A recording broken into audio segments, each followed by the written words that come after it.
Hello and welcome to the PhD Life Raft podcast. I'm Emma Brzezinski and today I am talking to the awesome Shanika Ranasinghe. We are talking about what happens when you need to change direction in the middle of your PhD research. We also talk about media interest in your work and how to deal with that, and the importance of pets. So I do hope you enjoy this episode.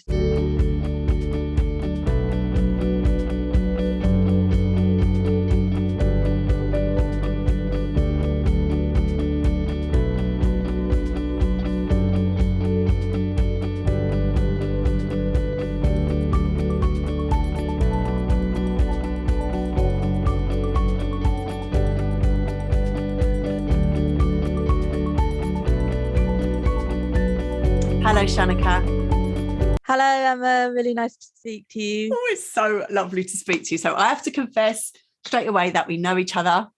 And I've had the pleasure of serving on committees with you and being on this PhD journey with you. And it is so, like I was just saying before we got on, I just love being around your energy. I just think you are an awesome person.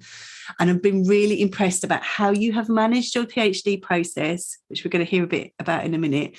But you have managed it with such grace and tenacity. I think bringing those together, and I think it is truly awesome, the work that you are doing in terms of managing your project. So I am so pleased that you're coming to talk to us about this. Yeah, no, I'm really excited too. So tell us a little bit then about your PhD journey. Well, my PhD journey actually kind of grew out of my undergraduate studies. So I did my undergraduate at Oxford University, and at that time there wasn't a lot of popular music going on there. And I decided I wanted to do a dissertation on ABBA fandom. For my undergraduate dissertation, because this was so I decided this after summer 2008, which is when the first Mamma Mia film came out. And so ABBA was just everywhere, Mamma Mia was everywhere, and I was like, oh gosh, people really like this music, even though it's been so long since ABBA were together. And so I thought there must be something interesting to say about it. Someone must have said something about this, and I did a little review search on JSTOR and on my kind of library search for the Bodleian and library at Oxford, and there just wasn't really anything there. So I did. So I decided I was going to do it. So I did my undergraduate dissertation on ABBA fandom, but it was 10,000 words, so it was just scratching the very surface of it. And I was like, oh gosh, there's still so much to say. But then I kind of lost my confidence a bit with the topic, and I was like, oh, maybe it's just me that thinks there's all this to say. So when I got to my master's, I did something else. But then when I was thinking about PhD study, I was like, oh, you know what? I really do think there was a lot to say about ABBA and ABBA fandom and different intergenerational waves of people who like ABBA. People my age who knew ABBA Gold, but not ABBA as such. Then all the people that are knowing Mamma Mia, and even more recently, people who are coming to know ABBA's songs through the singer Cher, through her cover album. So it just kind of grew and exploded out of that, really, out of my undergraduate studies, and wanting to, just my conviction that there had to be something interesting to say, and why hadn't anyone said it yet. And so I thought, well, it might as well be me if I love it, if no one else is going to say it. And what a brilliant topic to choose. It's one of those ones when you hear someone presenting at the conference and you go, why didn't I choose that? That's a brilliant topic. So this has been this. So you started off on this journey, and it's been quite an adventure for you in terms of the way in which it's gone. So can you say a little bit more about how you've navigated that? Yeah. So, well, there's a few different things to say. So firstly is that I'm a disabled student, and so I've been kind of navigating my way through disability and studying. I started full-time, but then went part-time because it was much better for me. And it actually turned out to be much better for the project, because when I started my PhD in 2014, ABBA hadn't been around for decades and decades, and there wasn't really any inclination or any sign that ABBA might come back. And then around halfway through my PhD, fast forward to about 3.5 years later, ABBA announced that they were going to release 2 new songs, and this came totally out of the blue. It was just kind of announced on their social media, and if you saw it, you kind of saw it, and if you didn't, you didn't. And then it was all over BBC News, and it was kind of all trending all over the world and everything. And I was like, oh, ABBA are back.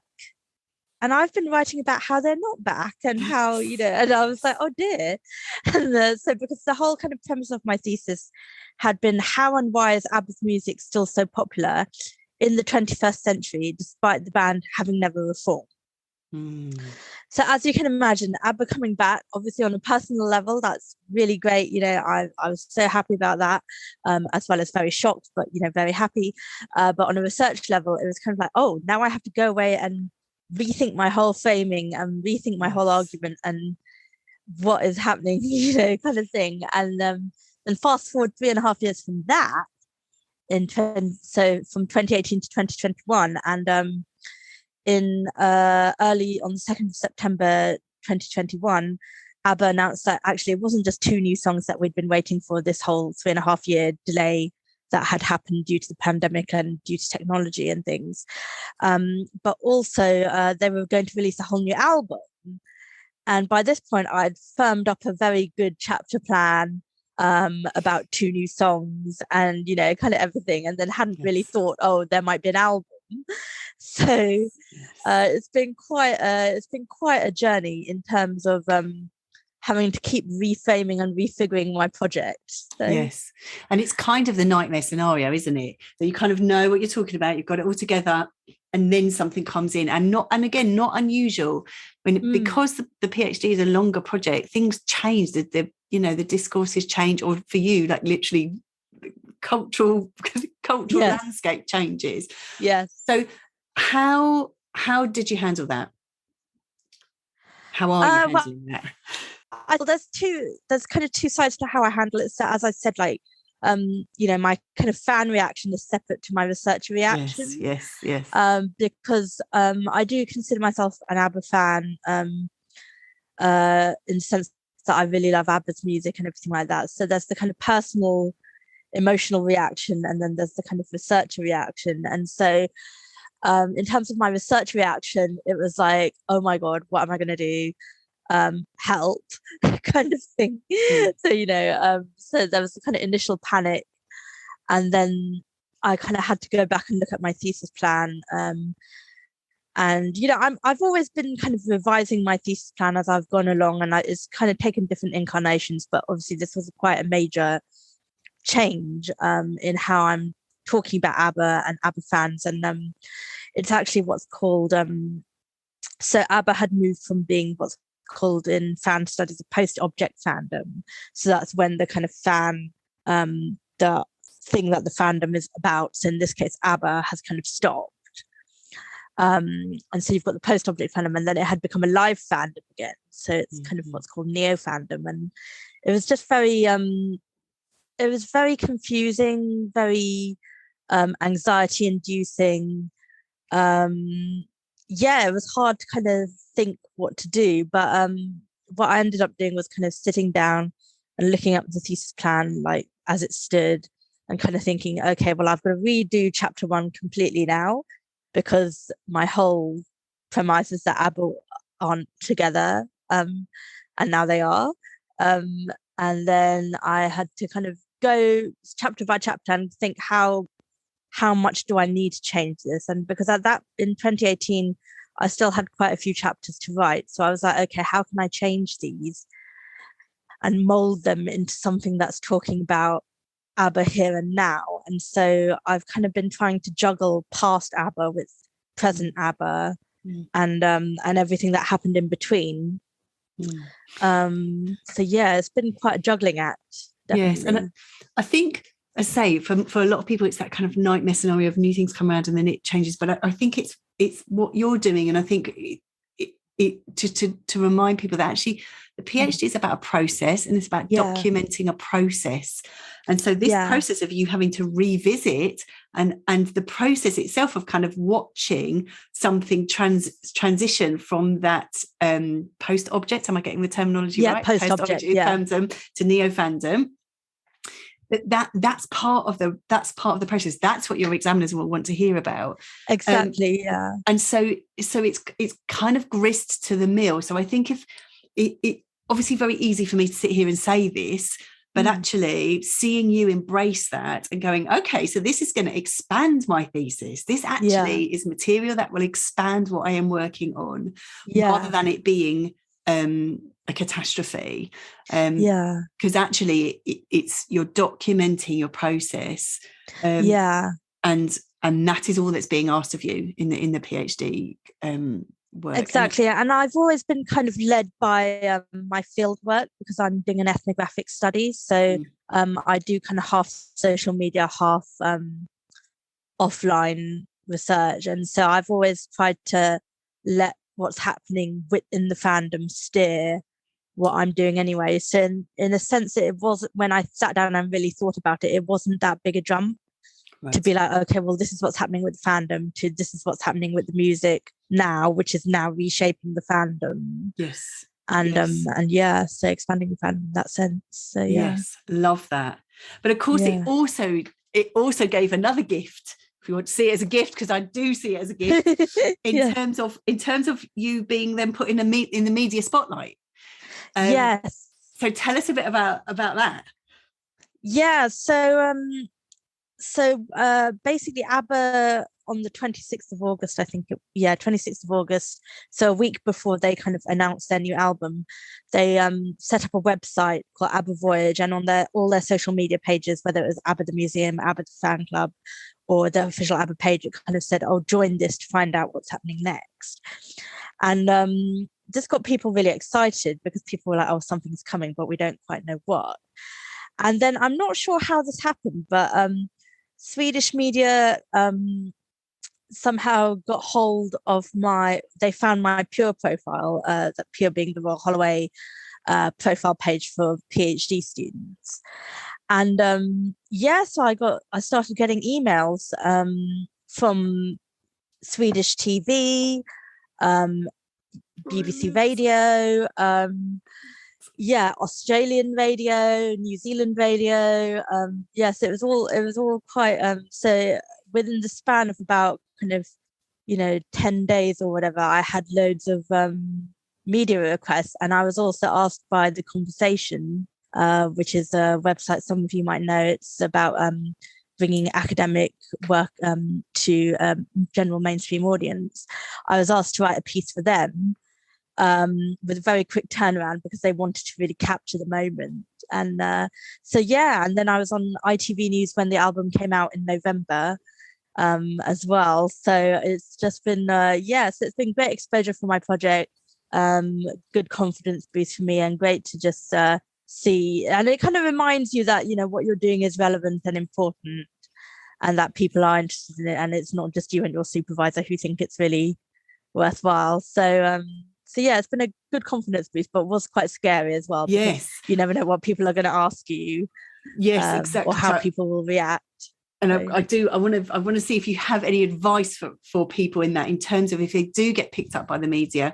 I will put the link to The Conversation. If people haven't come across it, I'll put the link to that in the show notes, because it is a brilliant way to do a piece of writing that can media do check that, and it does get picked up often. So if you wanted to put your research out there, that's a good platform for that. So having your things up to date, having your material out there, really useful. But then do you have any tips for people in terms of what to do when the media come calling? So the first thing I'd say is, and I kind of really can't stress this enough, don't feel that you have to be someone you're not. And don't feel that you have to say yes to absolutely everything, because in my case, quite a few requests were coming in around the same time, within a few days of each other. and you just want to pace yourself out a bit. So obviously exposure for your project is good, but make sure it's going to be you portraying yourself at your best. And what I'd also say is don't be afraid. This is especially true of written work, whether it's, I guess it applies to journal articles as well, but some of the things the conversation were kind of suggesting that I do or put links to and things like that, I was like, oh, well, actually, I don't, that's my field work, and I've only been given permission to share the screenshot in a certain setting. Yes. For example. So I think just being true to your project, being true to your values, and not being afraid to say, actually, I can't do this, but I can do that. And kind of see it as a process of negotiation, because, clearly they're interested in you. So they'll want to keep you on board as best they can. But yeah, just approach it with a clear, calm mind, and try and stick to your values, and your gut instincts are really important. So if you feel, something that they're asking me isn't quite right, or it doesn't quite sit well with me, just say, oh, well, I'm a bit curious about, why you've asked me to do that, and actually I don't feel quite comfortable with it, or could we do this in a slightly different way perhaps. So I think those would be my main tips, and just to keep calm is the main thing as well. I love it. That is just, that's why you're awesome. I think this thing about integrity and authenticity, which just it characterizes how you live your life. But yes, what I think there is a real desire, isn't there, to please often, in terms of doing what people are asking of you. But as you say, you're not always sure of the agenda. You're not going to be sure how it gets taken up. So quite careful and making sure that it sits well with you. Yeah. And as you say, gut instinct, it's your superpower. Yeah, it really is. And I think it's important because especially in the case of, a topic like ABBA, the people I'm doing my research about can easily read those articles. Yes. And it was shared on various, in some fan groups and things like that. So, what you're writing and what you're trying to put out there, it needs to reflect the values of the people that you're writing about, as well as, not to say that you have to agree with everything the fans do or say, or that you can't differ from what their narrative is, if you've got a different academic perspective. But it's just it's important to kind of think, oh, well, how will this sit with the community I'm studying, if it's some kind of anthropological or sociological research you're doing like mine. So yeah. Thank you. Yeah. Oh, thank you so much. And I could ask you so many more questions, because you've got so much wisdom to share, I think, on terms of what has happened for you on your journey. And that's why it was kind of like, what should we talk about? So, but this is what you're with right now, which I think is really, really good to talk about that now. Yeah. So I'm going to ask you the unfair question that I ask everybody, in terms of, do you have a top tip or top tips for people to take away with them? I think so. Just to share two top tips, I think. So one is kind of relating to what we just said about kind of research integrity and things like that. So, and gut instincts. So I think, whether you're writing a journal article, whether you're writing an article for the media, or, whether you're writing your thesis, it's always important to kind of be true to your values. And I think it's okay to disagree with people, whether that's the people you might be researching, whether it's your supervisor. Sometimes, obviously do that politely, but I think it's okay to. Own your research. Basically, is what I'm saying. Yes. It's okay to own your research and be like, well, I think this, and therefore I'm going to write about it this way or whatever. So I think, that would be one top tip. And the second top tip, and I think many people have said this before, when you've interviewed them, but just about building a community around yourself who can lift you up when times are hard, or when you're feeling, and this doesn't have to be people who have experience or knowledge of your topic. It doesn't have to be people within academia. It can just be someone like, your best friend being like, I think you can finish this one day, and, it's okay to, extend or take time or be flapping right now, or, just people who will keep you calm and build you up and help you see the best in you. Because I think sometimes we are our own worst critics, and we can be really cruel to ourselves and cruel about ourselves. So I think it's just really important to surround yourself with good people, and good pets if you have pets. Good pets. Loving the pets. Loving the pets. And I don't think we can say it often enough, actually, in terms of that community and support. And as you say, actually, we are, I think, always our harshest critics, actually, in terms of we know just what buttons to press, just where those sore points are. And we would never speak to other people the way we speak to ourselves. And I think having, like you say, having other people, other beings, pets, plants, all the good stuff. Yes. To support us and surround us with that kind of positive, uplifting energy. You certainly do that for me. It's a true pleasure to spend this time with you. Thank you. Thank you so much, Shanika. And thank you all for listening.